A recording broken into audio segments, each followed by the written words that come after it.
वाह, आप लोग बादशाह सलामत के बेटे हैं या किसी मुगलाई रेस्टोरेंट में वेटर हैं? लगता है आपने हमें पहचाना नहीं। नहीं। और पिछले 5 महीने से कप्तान हमारी प्रमोशन कर रहा है, आपने फिर भी हमें नहीं पहचाना। तारीख शायद सानू भुला देंदी, पर कप्तान ने सानू किसी ने मुंह विखान जोगा नहीं छड़िया। लोग तो हमें माशर तलूम में पढ़ के 33 नंबर लेते थे और भूल जाते थे। कप्तान ने तो उन लोगों को भी हमारा नाम याद करवा दिया जिन्होंने कभी किताब का मुंह भी नहीं सी देखे। मीर जाफर और मीर सादिक साहब, आप लोग यहाँ करने क्या आए हैं? मैंने तो अपने नवाब सिराजुद्दौला को खुडे लाइन लगवा दिया था, इसका रहता है।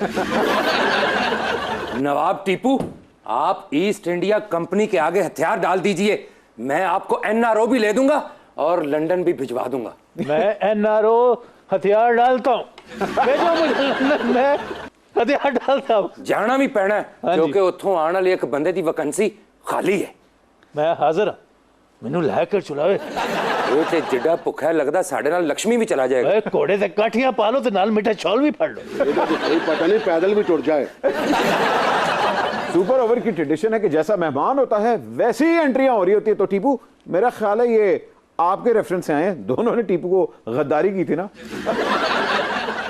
ओए बट कूड़ा, मेरा हीरो सिराजुद्दीन दौला है, एदी कहानी दा प्रोडक्टनेस टीपू सी। ओ टीपू ने तो मेरी बात मानी नहीं, मैं फिर अपने हाथ सीधे करन ऐस टीपू ते आया हूं।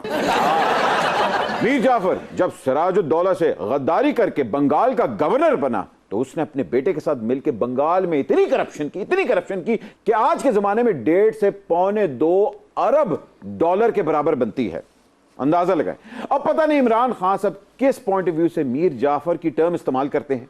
एक और सिमिलरिटी है बट जिसका अभी तक किसी को पता नहीं। वो क्या है? लॉर्ड क्लाइव जिसने मुझसे गद्दारी भी करवाई थी, उसने करप्शन भी की थी और मनी लॉन्ड्रिंग भी की थी और लंदन में जायदादें भी खरीदी थी। ते फड़िया भी गया सी कालू। और उसके मुकद्दर बुरे, वो पकड़ा भी लंदन में गया ते सजा भी उन्हें उत्थे ही भुगती सी। ओए उठो टीपू, टीपू गोल गरम खेले।